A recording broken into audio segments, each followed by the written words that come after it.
Come on then. That's it. Come and sit here. Come and sit here. Come on. Come sit here, please.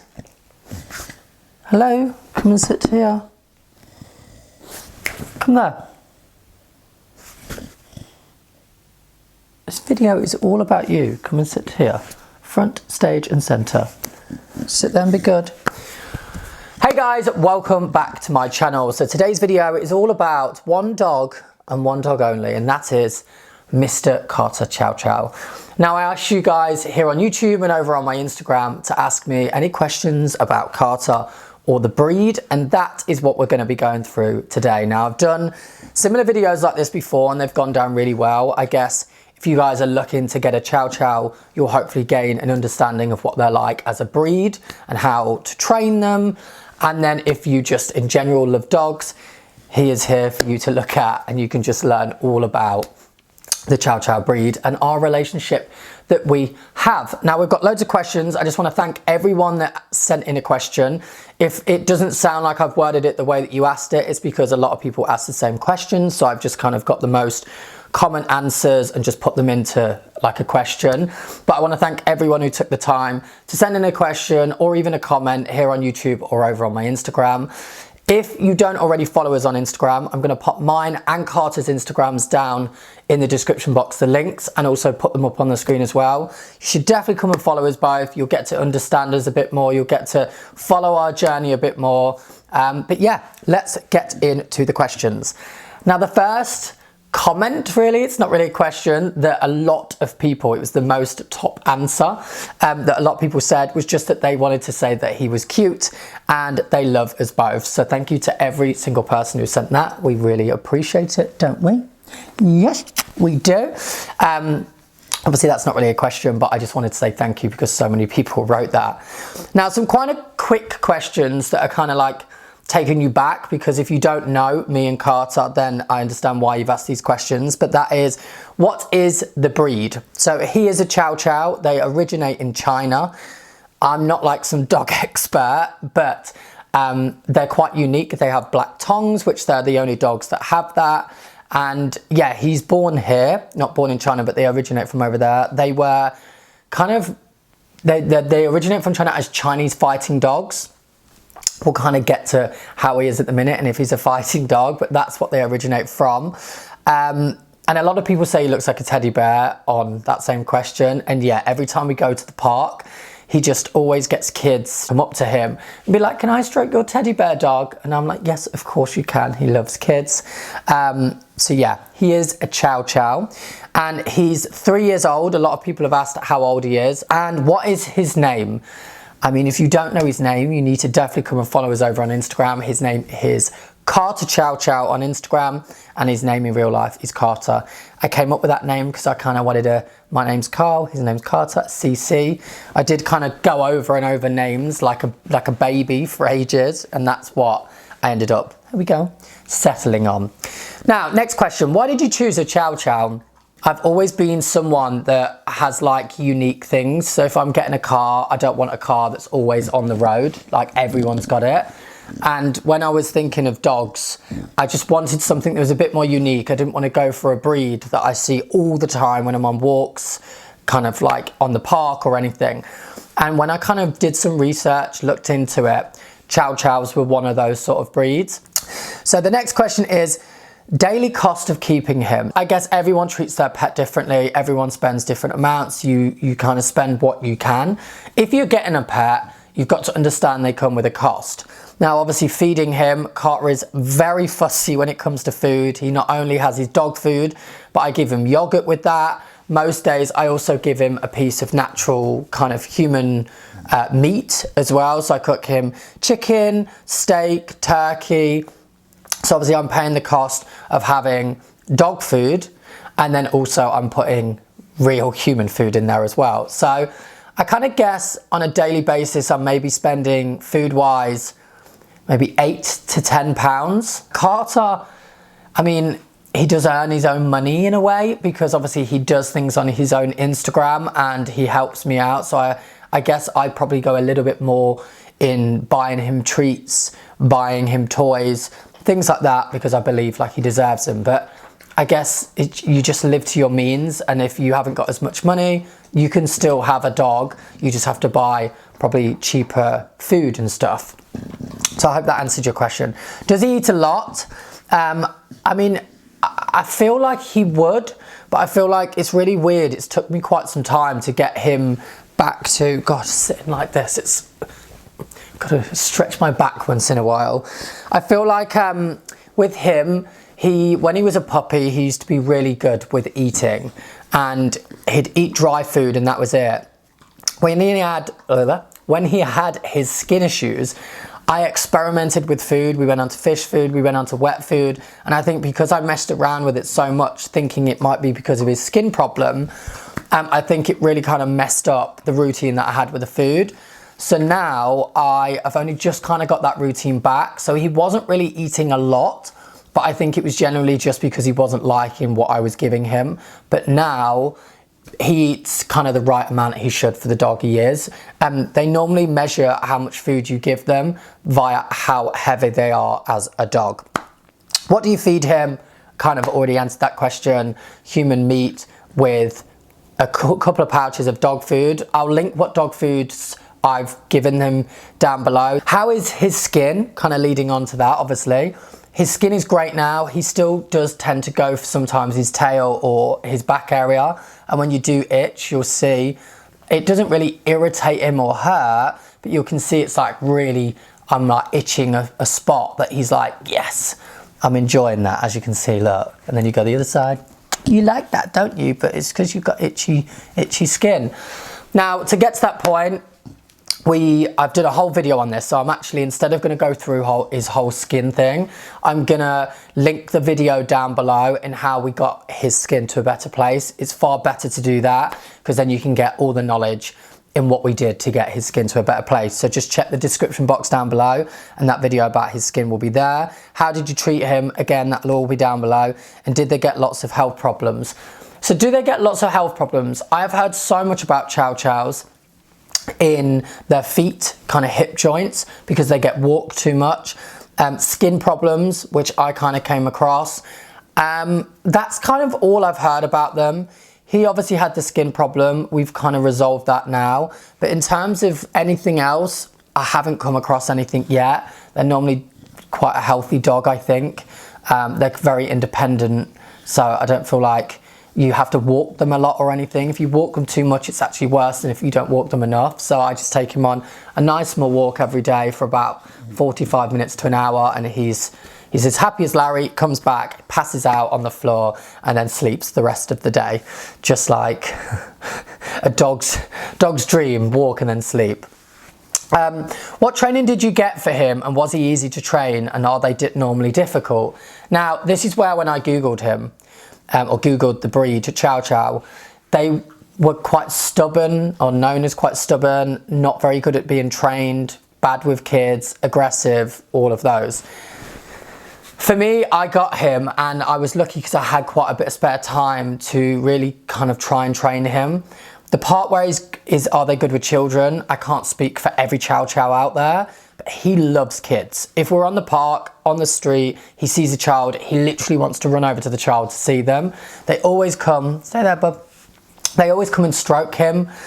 He lived with my friend, or we lived with my friend at one point who's got a kid. Sometimes we'd grab his tail and pull him around. He's very, very, patient, and very he didn't growl, he didn't bite her, nothing, even though she was pulling him around. So I think it's how you train your dog in terms of the tricks he does and how independent he is and how placid he is and chill he is. I think that stems from the owner in how you bring them up. They're known as Chinese fighting dogs, so they have that aggression in them. I've seen other Chow Chows on the streets. They're not as calm as Carter, and I think that's generally down to how I trained him. I didn't take him to any classes. Weeing and pooing inside, I was very strict straight away. So yeah, I think it's down to your training, and I just watched YouTube videos in how to train your dog to do this, how to train your dog to do that. I read things online, and I think that's the best thing you can do, unless you want to take them to a trainer. But I personally wanted to give it a go myself, and I mean, he's not a perfect dog, sorry Carter, but he's definitely a lot better than many Chow Chows I've met. and the Chow Chow breed that I've read about. Next, is he stubborn? So these are kind of quick questions. Is he stubborn? Yes, the Chow Chow breed is very stubborn. That's one thing he is. That's one thing you can't get him out of. If you go on the park and you take them off their lead, they will not listen. They will not come back. So many people have said, I've tried to train my Chow Chow. They're just a very stubborn dog, but very loving. Still, as you can tell, like, he does things that I want him to do in terms of tricks and stuff for treats, but they are very stubborn in many ways. Maybe he gets that off of me because I'm quite stubborn, but yeah, they are very stubborn, I'm not gonna lie. Is he friendly and calm? I mean, if you watch my content, you'll see how calm he is. He literally is as good as gold. I can't again speak for every Chow Chow because not all of them are like this, but he's the friendliest, most loveliest, loving dog. He will not come and sit up normally on the sofa with us, or he doesn't sleep in our bed. But when my partner comes in from work, he runs straight to the door, rubs his head on their leg, just to let him know that there's a bit of love there. Stay there, bud. Just that there's a bit of love there. But then in another way, he's very independent. Then, can't get my words out. He's very independent that he will then go and sit on his own, sleep, or just like enjoy his own company, which I think is good sometimes to have, depending on what kind of dog you want. But I like that he's independent because I don't feel as guilty if I go out the house and he's not kind of yapping the house down because I've gone out. He's very independent and just enjoys his own company. Oh, my back, I had to just get up and stretch there. Next question, is he a good guard dog? Is he aggressive? Now, I've kind of touched base on this. They can be guard dogs. I've met people that have got them as guard dogs. However, they can be this soft teddy bear, sweet, friendly, loving dog. So you kind of have the pick of the choice there. I guess when you get the dog, if you train it to be aggressive, if you train it to be a guard dog, that's what you're gonna get. They have it in them. If you wanna train them to be a house pet that's friendly, loving, and just a really, really like cute, amazing dog, I can't say any more goodness about him, I guess, then you can have that side as well. So I guess with the Chow Chow, you have the pick of the two. It's whatever direction you want to take it in. Next, does he like kids and humans? I've obviously already touched base on that. He loves humans, loves kids. I've never ever seen him go for any dog or any human. So yeah, he absolutely loves people. How long can they be left in the day? They're very independent dogs. The most I think I've left him, which is very, very rare, is for like 13, 14 hours. I just make sure he's got food. I make sure that he's been out in the morning for a walk, so he's done all of his business and he's got plenty of water. I leave some toys in the house, and honestly, he's fine. I've never heard him bark when I've left. I mean, I'm sure he would love to have me in the house, which he does most days, but he's not one of those dogs that gets too attached. So if you're in the house for say 4 days and then you spend a day away or out the house, he will be fine on his own. He's not like gonna bark the house down because you've gone out. He's just very, very chill. That's the thing, you can read up about these dogs and it's like, oh, I don't want one of them because they're aggressive and they're not gonna be good on their own and they're stubborn. But actually he's the most easiest dog compared to Frenchies and all of those dogs because they're a bit more needy, and I prefer to have a dog that I feel less guilty about them just being fine on their own. Good for the first time dog owners. I mean, I've never owned a dog before apart from when I was about 4 or 5 years old, so I guess I didn't know what I was doing then. And it's just how much time you put into it. Honestly, I think like the first 6 months to a year, I really just worked hard in making sure that he was happy, making sure that I was training him to be a good dog, to be friendly, to be soft, to his nature just to be really calm. And yeah, I guess that's what I got. So I think it's just make sure you put in a good at least 6 months time to get them to where you want them to be. How does he cope in hot weather? I mean, they're fine. Like, you have to take them for walks in the morning or in the evening. Middle of the day when it's too warm, it's just not fair. Like, it's just not nice. Like, I'm sure they'd be fine. They pant a lot, but they could get some health issues because it's too warm for them. No matter how much I get him cut, he's still going to be too warm in summer. So I'd say he's fine. He just goes and sits out in the shade on the slabs outside, or he'll just sit in the shade in the house, in like the coolest parts of the house. But you shouldn't really walk a dog, any dog, when it's the middle part of the day, because it's just too warm for them. Does he snore? Oh my God, does he snore? You can ask my partner, does he snore?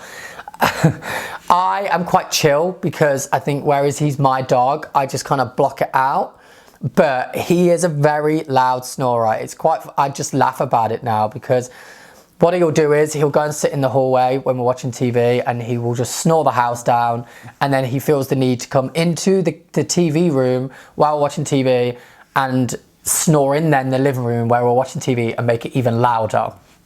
So I don't know if all Chow Chows do this, because it's funny because they're not known for having like bad breathing or anything, but his snoring, I don't know if it's because he slouched down and put their face to the ground. It is very loud, I'm not gonna lie. So if you're getting a Chow Chow and you want a dog that's quiet, this is not the dog for you, because he doesn't bark or anything. I've had him bark like 10 times in the whole time I've had him, but he does snore bad. Does he sleep with you? No, sleeps downstairs. Never would have a dog in my bed. I just feel like for hygiene, and also I feel like he needs to learn that separation for when I go out. If they're in your bed, always with you, they're never gonna learn to be separated from you. So I think that's what I learned from training. Everyone's different, of course, but that's kind of how my opinion is. How much exercise does he need? Literally one very small walk a day, half an hour to 45 minutes. That's it. Does he like playing? I mean, they're not the most playful dog, are you? I mean, sometimes I'll throw a tennis ball, I'll throw a toy, he'll go and get it 6 times, and then you have to go and get the toy yourself, because he's like, I'm done. Loves a walk. If you say, walkies, see? Loves to go for his half an hour, 45-minute walk. Loves to get out, sniff absolutely everything. When you take him for a walk, it takes so long to just get around the park, because he just wants to smell every single plant, every single tree, every single dog, every single human's leg, everything. He just sniffs it. So his walk, he loves playing. They're not the most playful dog, but they will play. They're not boring. They still have got it in them. Does he take a lot to groom, i.e. bath, lose out a lot of hair? He loses a lot of hair. I'm not gonna lie, they are not the cleanest dog, in the sense of you will have hair everywhere. You need to get a roller, work to roll your clothes, and yeah, you need to hoover a lot. So I'm not gonna lie, if you've got a house that you're a bit of a neat freak, if you're OCD, probably not the dog for you, because there is hair everywhere. We tidy up a lot, so obviously it's not everywhere, and also wearing black clothes is probably not the best idea, because now, I don't know if you can all see here, but there's hairs everywhere. But in terms of grooming him, I personally take him every 4 weeks to the groomers, get him a little trim, especially now going into summer. I need it to be shorter so he's not as warm. I have a machine, actually. I'm going to link this down below. It's from a brand called, I actually have it here. It's called Nikasa. Now, it's like a dog grooming hoover. Has different attachments. You can brush the dog with it, and it has a hoover attached, so it all goes into like the hoover part rather than everywhere else. You can groom your dog with it at home. So I use that every week just to keep him neat. And then every 4 weeks, I take him to the groomers. Now I've got this hoover as well. It acts as like a hairdryer, so I can bathe him myself at home. Because the problem was, if I was bathing him at home, he took too long to dry, and then there was just, the house was wet and messy and he stank. So now I can dry him actually with this product. It's an amazing product. If you've got a dog, honestly go and check it out, because it does it all. Grooms, shaves, dries, the lot. So yeah, he's not too bad, but I do have to get a lot of kind of dog deodorants as well, like foaming sprays and stuff, or like drying foams, because the longer he goes, and if it's wet outside in winter, he starts to get a bit of a dog smell, which is not nice in the house. Now we're coming to the end of the questions. Hope you've kind of got the best answers there. I'm trying to fly through. Has his personality changed from when he was a puppy? I think Carter's always been a loving dog. I think he's always been very placid, that meaning like he's just chill, very independent. And I don't think he's ever changed really. I think he's always been such a loving dog. And yeah, I think when he was a puppy, he was the same. When I went to pick him, there is a video of the day I went to pick him, so I can link that as well. Go and check out my page and my vlogs. I put all these puppies down in front of me and I was like, whichever one runs to me, that is the dog I want. And he was the one who ran to me. So I just feel like it was that instant connection with him and me. I know that's silly because he's a dog, but dog is a man's best friend, and he honestly is my best friend. He's so good to me, and I think I try and give him everything I possibly can and the love that I can. And I think that's reciprocated. You give a dog love and they'll give you a lot of love back. So I think he is the same as he was as a puppy. Will you get another pet? That is the final question. I think one's enough for me. I think in the future I would like children. So I think one dog and children is enough for me. But I will never say never, because I've absolutely loved having him. I just think 2 dogs is harder than 1, in the sense of, not obviously, but he goes and stays with my partner's parents a lot, with my parents when we go on holiday. He stays with friends sometimes. I take him to my groomers with me sometimes, to my barbers. I take him into London. Having 2 dogs just changes the game. Obviously, asking someone to look after 2 of your dogs, taking 2 dogs with you, it makes you have to stay at home a little bit more than having 1 where I can have him looked after or take him to places. It's just a lot easier for you. And I feel like he gets more attention, and I guess it would be nice to have another dog for him to play with, but I think where he's such an independent dog, they'd both just sit opposite ends of the house anyway, so it's not like they'd have that time to play. And a lot of people said, show more videos of how he sleeps, eats, walks, etc. I will make sure I take that on board. But that is it. Well done for sitting through it. Oh, you're a good boy, aren't you? Mwah. Should we say bye to everyone? Again, thank you so much to everyone who sent questions in. I really do appreciate it. Continue to follow us on our journey. As I said, I'll be linking our Instagrams down below. Go and check out all of our vlogs if you're new to my channel. Please don't forget to subscribe and give this video a thumbs up. And again, thanks for watching this video and hopefully making it all the way through to the end. Take care, and we will see you next week on another video. Now I've got all hairs in my mouth, thanks to you. Take care, guys. Well done. It was all about you. Yes, it was. Oh, should give it. Look how much hair you've got here. Should we? Better hoover this. Mwah.